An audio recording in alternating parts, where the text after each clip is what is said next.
Selamat datang kembali di Glory Story, tempat di mana dongeng bukan hanya hiburan, melainkan juga membawa pelajaran yang mendalam. Malam ini, izinkan kami menemani tidurmu dengan sebuah kisah yang penuh misteri tentang seorang raja yang sakit parah dan sebuah jalan penyembuhan yang terdengar mustahil. Telur unta. Di sebuah kerajaan yang makmur, hiduplah seorang raja yang terkenal bijaksana, namun juga keras kepala. Ia disegani rakyatnya, tetapi di dalam istana, ia seringkali terjebak dalam kekhawatiran akan kesehatannya.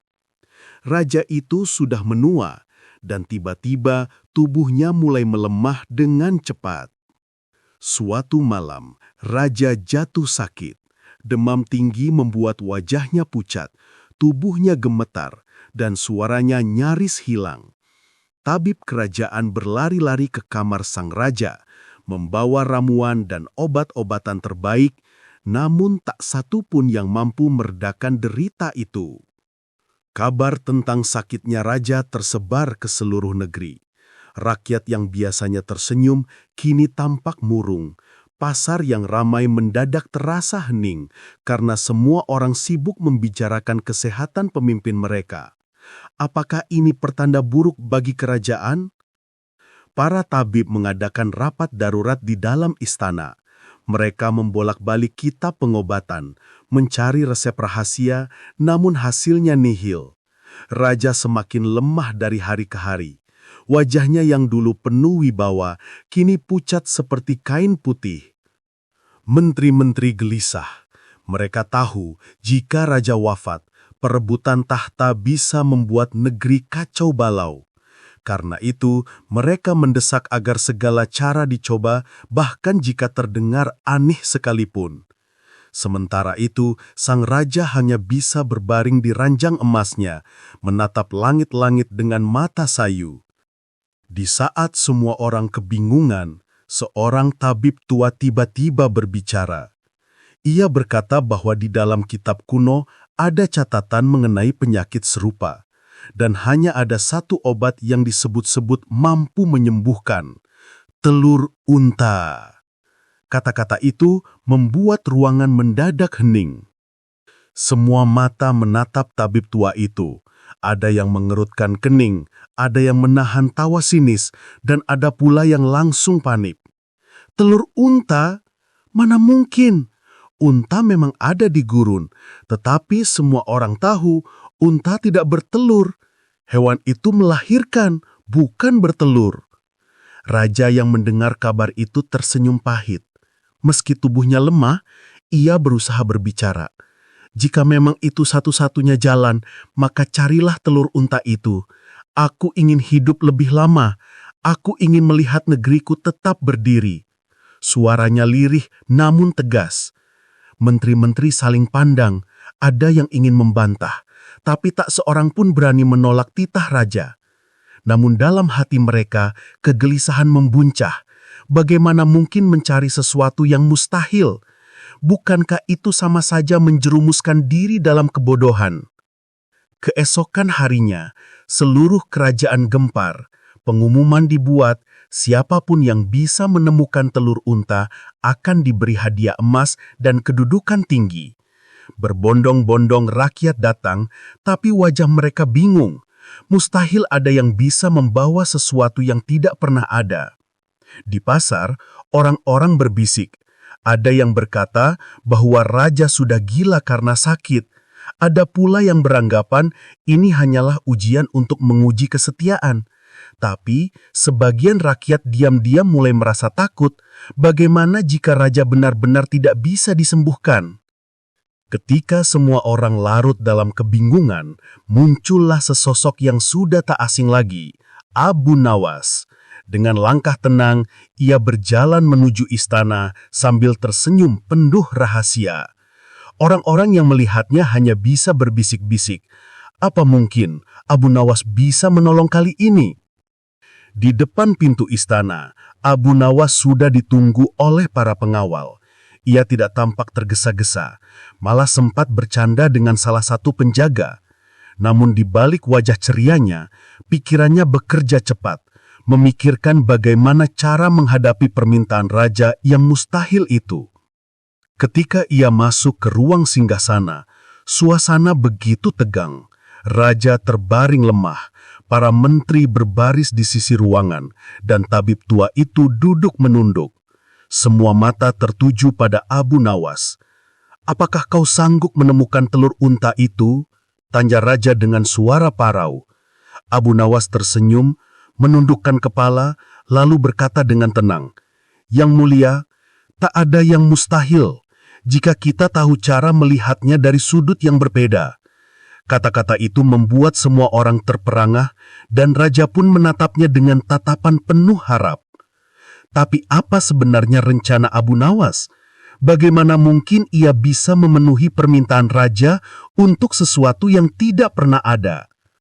Sahabat Glory Story, jangan kemana-mana, karena di bab selanjutnya kita akan mengungkap langkah mengejutkan Abu Nawas yang membuat semua orang tercengang.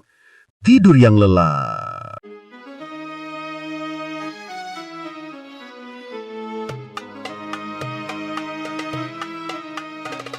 Titah yang mustahil.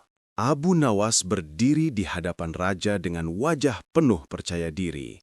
Senyum kecil tersungging di bibirnya. Meski di balik itu, ia sadar betapa berat beban yang sedang dipikul. Semua orang menanti ucapannya, seolah kata-kata Abu Nawas bisa jadi jawaban atas teka-teki besar yang tak masuk akal. Raja menatapnya tajam. Meski tubuhnya lemah, mata sang penguasa masih menyala penuh wibawa. "Abu Nawas," katanya lirih, "aku tidak peduli bagaimana kau melakukannya. Yang aku tahu, aku ingin telur unta itu. Jika engkau berhasil, hadiah besar menantimu. Jika gagal," suara raja terputus, membuat semua orang menahan nafas. Menteri-menteri yang berdiri di samping segera menambahkan dengan nada sinis. Jika gagal, berarti Abu Nawas telah mempermainkan titah raja. Dan hukuman untuk itu, kita semua sudah tahu. Suasana ruangan mendadak mencekam. Namun Abu Nawas tetap tenang. Ia menunduk hormat lalu berkata, "Yang mulia, beri hamba waktu 3 hari. Setelah itu, hamba akan membawa jawaban yang kalian cari." Ucapannya terdengar penuh keyakinan, hingga raja pun hanya bisa mengangguk lemah. Begitu keluar dari ruang singgasana, menteri-menteri langsung berbisik di belakangnya. 3 hari? Itu hanya cara Abu Nawas menunda ajalnya. Bagaimana mungkin ia menemukan telur unta? Semua orang tahu, itu mustahil. Mereka tertawa kecil, yakin kali ini Abu Nawas takkan bisa lolos. Di luar istana, rakyat berkumpul mendengar kabar bahwa Abu Nawas menerima tantangan itu. Sebagian merasa kagum, sebagian merasa iba. Berani sekali ia, tapi apa tidak gila mencoba mencari sesuatu yang tak ada, bisik seorang pedagang. Namun ada juga yang berkata, kalau ada orang yang bisa melakukannya, itu pasti Abu Nawas. Sementara itu, Abu Nawas berjalan pulang dengan langkah santai. Orang-orang mengikuti dari belakang, berharap ia akan memberi petunjuk atau tanda. Tapi ia hanya tersenyum dan berkata, "Bersabarlah, terkadang hal yang mustahil hanyalah sesuatu yang menunggu untuk dibalikkan." Malam pertama, Abu Nawas duduk termenung di rumahnya.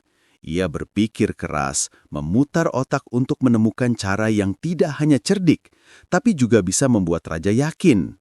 Ia tahu raja tidak ingin ditipu, namun juga tidak ingin putus asa.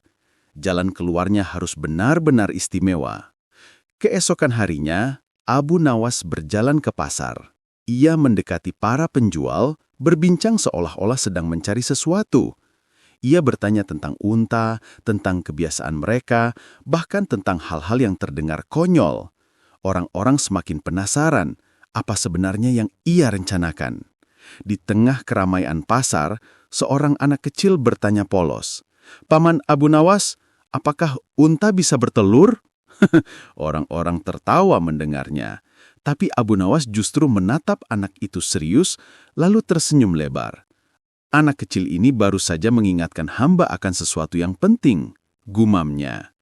Hari kedua, Abu Nawas mengunjungi padang gurun tempat para pedagang unta biasa beristirahat. Ia mengamati hewan-hewan itu dengan saksama, berjalan berkeliling sambil mencatat sesuatu di dalam hatinya. Orang-orang yang melihat menggelengkan kepala, merasa ia hanya membuang-buang waktu. Sementara itu, di istana, kondisi raja semakin buruk. Tabib tua datang membawa ramuan baru, tapi hasilnya nihil. Raja semakin resah, namun ia tetap menunggu Abu Nawas. "Entah mengapa," katanya pelan kepada putrinya, "aku percaya dia akan membawa sesuatu. Aku hanya berharap waktuku cukup panjang." Menteri-menteri semakin gelisah. Mereka yakin Abu Nawas akan gagal, tapi ada rasa takut yang tak bisa mereka hilangkan. Mereka tahu kecerdikan Abu Nawas sering membalikkan keadaan. Jika kali ini ia berhasil lagi, wibawa mereka akan hancur di mata rakyat. Hari kedua pun berlalu. Abu Nawas kembali ke rumah dengan wajah tenang. Tetangga yang penasaran mencoba bertanya, tapi ia hanya menjawab, "Kebenaran sering tersembunyi di balik hal yang tak masuk akal. Bersabarlah hingga esok." Jawaban itu justru membuat rasa penasaran semakin membuncah. Malam itu, Abu Nawas menyalakan pelita kecil. Ia duduk menulis sesuatu di selembar kertas, lalu menyimpannya dengan hati-hati. Matanya berbinar, seakan-akan ia baru menemukan celah yang bisa menyelamatkannya. Dan esok hari, yaitu hari ketiga yang ditentukan, Abu Nawas bersiap untuk kembali ke istana. Dengan pakaian terbaik dan senyum penuh keyakinan, ia melangkah ke arah singgasana, tempat seluruh kerajaan menanti jawaban atas tantangan mustahil itu. Apa sebenarnya yang akan dibawa Abu Nawas? Benarkah ia menemukan sesuatu yang bisa disebut telur unta? Ataukah semua ini hanyalah trik cerdik yang belum bisa ditebak? Sahabat Glory Story, jangan kemana-mana ya, karena di bab berikutnya, rahasia Abu Nawas akan mulai terbuka dan membuat semua orang terkanjang. Sampai jumpa di awan kesampiran dan sungai keberuntungan. Moon.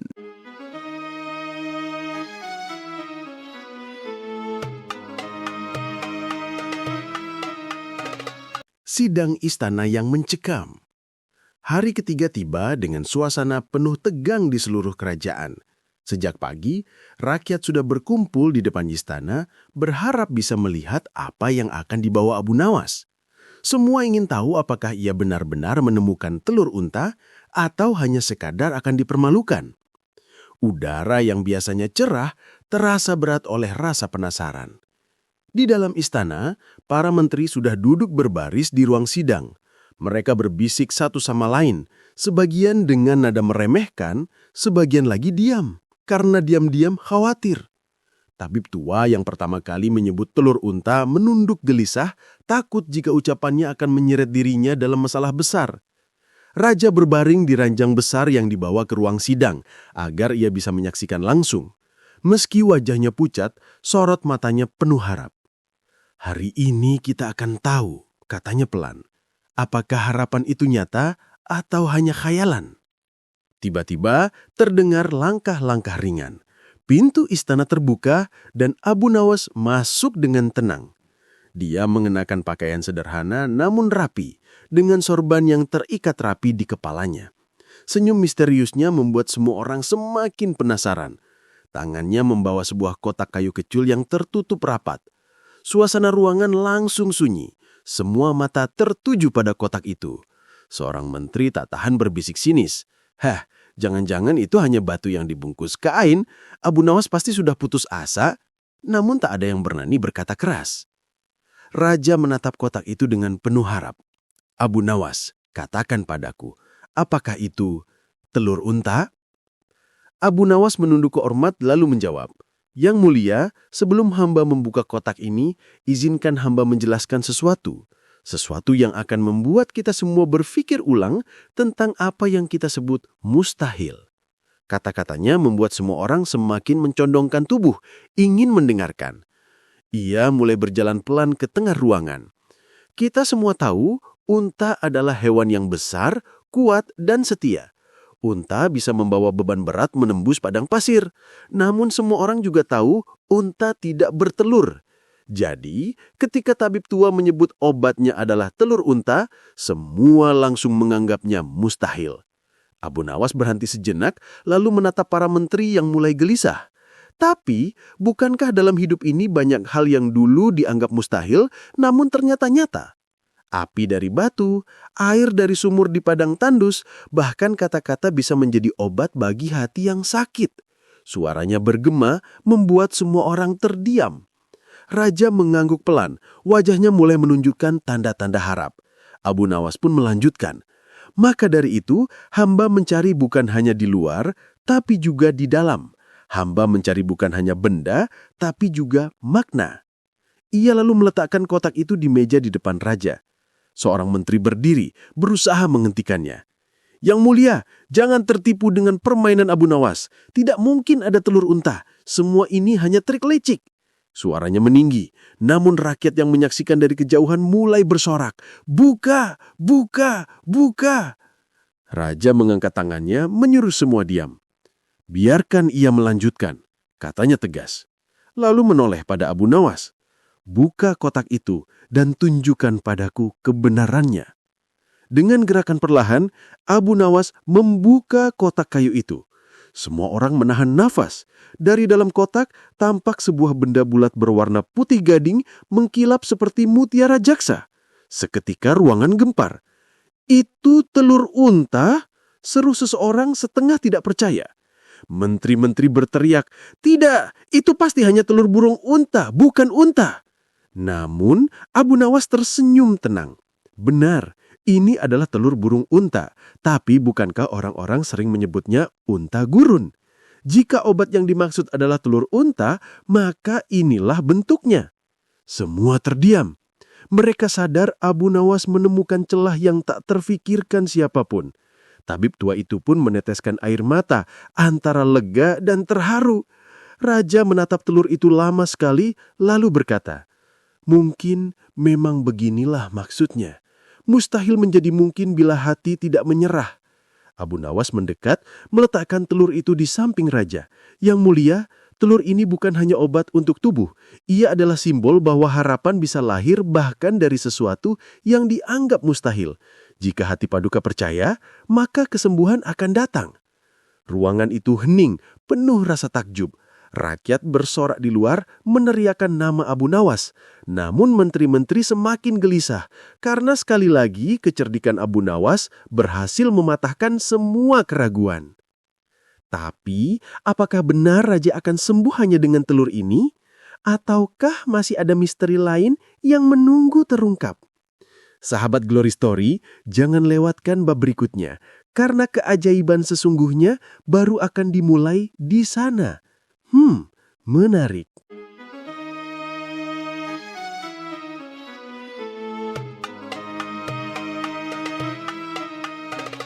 Keajaiban yang mulai terlihat. Malam itu, istana terasa berbeda. Setelah Abu Nawas menyerahkan telur onta yang membuat semua orang terperangah, raja memerintahkan agar benda itu diletakkan di samping ranjangnya. Cahaya obor di dinding berkilauan, memantul di permukaan putih telur, seakan benda itu memiliki cahaya sendiri. Raja menatapnya dengan penuh harap. "Jika benar ini obatku, semoga Allah memberkati Abu Nawas," bisiknya. Di sisi ranjang, tabib tua itu mencampurkan sedikit serbuk obat herbal ke permukaan telur, lalu menyuruh raja menyentuhnya. Para menteri mengerutkan kening, sebagian tidak percaya, namun tak ada yang berani melawan perintah raja. Sementara itu, rakyat di luar istana masih ramai membicarakan peristiwa siang tadi. Mereka kagum pada kecerdikan Abu Nawas, tapi juga penasaran, apakah benar telur itu bisa menyembuhkan? Suara-suara berbisik menyebar seperti angin malam yang dingin. Raja menghela napas panjang, lalu menyentuh telur itu dengan jemari lemah. Anehnya, ia merasakan kehangatan yang menjalar ke tubuhnya. Seolah-olah benda itu menyimpan energi kehidupan. Ia terdiam, matanya berkaca-kaca, dan untuk pertama kalinya dalam beberapa hari, senyuman kecil menghiasi wajah pucatnya. Para menteri berbisik panik. Mustahil, mungkinkah benda itu benar-benar berkhasiat? Salah satu menteri yang terkenal licik mencoba menuduh, ini hanya kebetulan, Abu Nawas pasti menggunakan tipe muslihat. Namun bisikan itu tenggelam dalam sorak-sorai rakyat yang sudah mendengar kabar tentang senyum raja. Malam semakin larut, raja merasa sedikit lebih kuat. Ia meminta agar pintu kamarnya dibiarkan terbuka, sehingga rakyat yang masih menunggu bisa melihat ia duduk di ranjang, bukan lagi terbaring tak berdaya. Seketika, gemuruh sorak kegembiraan meledak dari halaman istana. Abu Nawas yang duduk tenang di pojok ruangan hanya tersenyum. Ia tidak berkata banyak, hanya mengangguk ketika raja menoleh kepadanya. "Engkau selalu tahu cara membawa cahaya di tengah kegelapan," ucap raja lirih. Kalimat itu membuat dada banyak orang terasa hangat, meski ada juga yang diam-diam iri. Malam itu, raja memerintahkan seluruh rakyat diberikan makanan gratis sebagai tanda syukur kecil. Api unggun dinyalakan di halaman, rakyat menari dan bernyanyi. Suasana kerajaan yang sebelumnya muram berubah jadi penuh sukacita.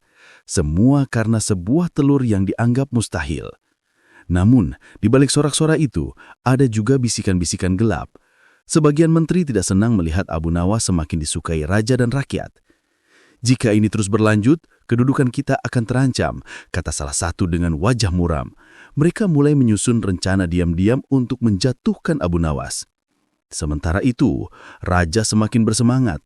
Keesokan paginya, ia mampu berdiri dengan bantuan tongkat. Para pengawal hampir tak percaya melihat perubahan itu. "Yang mulia, keajaiban telah terjadi," seru mereka. Rakyat yang mendengar kabar ini pun kembali bersorak, mengibarkan kain dan bendera kecil di jalanan. Abu Nawas kemudian berkata lembut, "Yang mulia, telur ini hanyalah perantara. Sesungguhnya kesembuhan datang dari keyakinan dan doa. Jika hati paduka kuat, tubuh pun akan mengikuti." Kata-kata itu semakin menenangkan raja dan membuatnya percaya bahwa hidupnya masih panjang. Tabib tua yang dulu dianggap bodoh, kini tersenyum lega. "Ternyata firasatku benar," katanya. Ia bersyukur karena kata-katanya tidak berubah menjadi kutukan, melainkan jalan bagi mukjizat yang tidak disangka-sangka. Ia pun berterima kasih kepada Abu Nawas yang mampu menerjemahkan makna mustahil menjadi harapan. Namun belum semuanya merasa lega. Beberapa menteri kembali berbisik di balik tirai. "Kita harus menemukan cara membuktikan bahwa Abu Nawas hanya penipu. Kalau tidak, ia akan lebih berkuasa daripada kita semua." Rasa iri dan dengki mulai menebal. Sementara itu, raja memutuskan sesuatu yang mengejutkan semua orang. "Besok," katanya, "aku ingin seluruh rakyat berkumpul di alun-alun. Aku akan berdiri di hadapan mereka agar mereka tahu bahwa aku sembuh berkat mukjizat ini." Seruan itu membuat rakyat bersiap dengan penuh semangat. Abu Nawas menunduk hormat, namun dalam hatinya, ia tahu ini bukan akhir. Justru semakin banyak orang menyaksikan keajaiban ini, semakin besar pula rasa iri yang akan muncul. Dan di balik semua itu, masih ada misteri. Apakah raja benar-benar sembuh sepenuhnya, ataukah hanya sementara? Malam kembali turun, namun kerajaan tidak lagi sunyi. Api unggun, nyanyian dan doa-doa terdengar di mana-mana. Semua menunggu pagi, hari ketika raja akan berdiri kembali di hadapan rakyatnya. Dan di saat itulah, kisah besar ini akan mencapai puncaknya. Sahabat Glory Story, jangan lewatkan bab selanjutnya. Karena apa yang akan terjadi besok bisa menjadi keajaiban terbesar atau justru ujian paling berbahaya malam ini.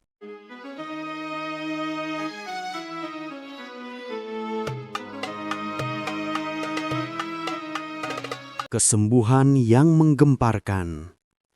Pagi itu matahari bersinar cerah, seolah ikut merayakan hari besar bagi kerajaan. Alun-alun dipenuhi rakyat dari berbagai penjuru. Mereka datang dengan penuh rasa ingin tahu apakah benar raja mereka yang sakit parah kini telah sembuh berkat telur unta yang mustahil itu.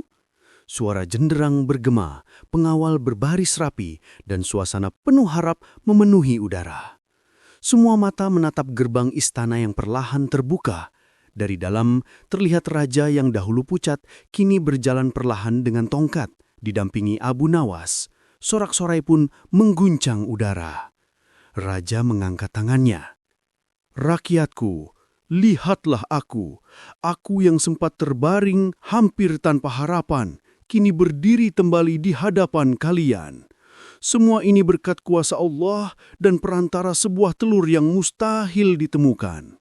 Sorakan semakin riuh, banyak yang meneteskan air mata haru. Abu Nawas berdiri di sisi raja, wajahnya tetap tenang dan senyum tipis menghiasi bibirnya. Ia tahu bahwa kebahagiaan ini lebih berharga daripada pujian atau hadiah apapun. Rakyat menatapnya dengan rasa hormat, seakan ia telah menjadi pahlawan baru di hati mereka. Namun di balik keramaian, para menteri yang iri tampak gusar. Salah satunya berteriak, "Ini hanya ilusi. Tidak ada telur unta di dunia ini. Abu Nawas pasti menipu kalian semua." Suasana sempat ricuh, rakyat berbalik ingin membela Abu Nawas. Raja pun mengangkat tangannya lagi untuk menenangkan. Raja berkata lantang, "Benar, tidak ada telur unta di dunia ini. Tapi justru itulah keajaiban dari kisah ini. Abu Nawas telah mengajariku sesuatu yang lebih berharga dari obat, bahwa harapan bisa menghidupkan jiwa, dan jiwa yang hidup mampu menyembuhkan tubuh." Kata-kata itu membuat semua orang terdiam. Rakyat menatap Abu Nawas dengan mata berbinar, mengerti bahwa kebijaksanaan bukanlah soal benda, melainkan makna di baliknya. Perlahan, rakyat bertepuk tangan hingga menjadi riuh, sementara para menteri hanya bisa menunduk malu. Seorang anak kecil dari kerumunan berteriak polos, "Hidup Abu Nawas!" Sorakan itu menular hingga seluruh rakyat berseru serempak menyebut namanya dengan penuh rasa hormat. Abu Nawas hanya menunduk, menolak untuk merasa lebih tinggi dari siapapun. Raja kemudian memeluk Abu Nawas di penuh semua orang. "Engkau bukan hanya menyelamatkanku, tapi juga menghidupkan kembali semangat kerajaan ini." Air mata jatuh dari matanya, tak lagi malu menunjukkan sisi manusianya. Rakyat ikut terharu menyaksikan kehangatan itu. Para tabib yang sebelumnya merasa gagal pun kini ikut bersyukur. Mereka menyadari bahwa ilmu tidak selalu soal ramun atau resep, melainkan juga soal kekuatan kata-kata dan hati yang tulus. Abu Nawas telah membuka mata mereka akan sisi lain dari kesembuhan. Hari itu berubah menjadi pesta rakyat. Jalanan dipenuhi musik, tarian, dan makanan. Raja berjalan di tengah kerumunan dengan senyum lebar, sementara Abu Nawas duduk sederhana di sebuah bangku kayu, menikmati pemandangan rakyat yang bahagia. Ia tidak meminta imbalan, karena kegembiraan itu sudah menjadi hadiah terindah. Meski demikian, beberapa menteri masih menyimpan rasa dengki. Mereka berbisik, "Suatu hari nanti kita harus menemukan cara untuk menyingkirkannya." Namun Abu Nawas tahu, selagi ia berada di sisi kebenaran, segala tipu daya akan terungkap pada waktunya. Sore menjelang, matahari perlahan turun, menyinari istana dengan cahaya keemasan. Raja duduk di balkon, menatap rakyatnya yang masih merayakan, lalu berbisik pada Abu Nawas, "Aku kini mengerti, kesembuhan tidak hanya datang dari obat, tapi dari keajaiban keyakinan." Abu Nawas mengangguk, membiarkan kata-kata itu terpatri dalam hati raja. Hari itu tercatat dalam sejarah kerajaan sebagai Hari Keajaiban Telur Unta, bukan karena keberadaan benda itu, melainkan karena pelajaran besar yang terkandung di dalamnya, bahwa iman, harapan, dan doa bisa melampaui segala logika. Abu Nawas pulang ke rumahnya dengan langkah ringan. Ia tahu kisah ini akan diceritakan turun-temurun bukan sebagai dongeng kosong, melainkan sebagai pengingat bahwa sesuatu yang mustahil pun bisa menjadi kenyataan bila hati penuh keyakinan. Dan malam itu, kerajaan yang pernah muram kini tidur dalam damai. Bintang-bintang bertaburan di langit seakan ikut bersaksi bahwa sebuah keajaiban baru saja terjadi. Sahabat Glory Story, begitulah akhir kisah luar biasa ini. Jangan lupa klik like, tulis komentarmu, dan subscribe agar tidak ketinggalan cerita penuh hikmah berikutnya. Karena di balik dongeng sederhana selalu ada pelajaran besar untuk hidup kita. Moonlight 25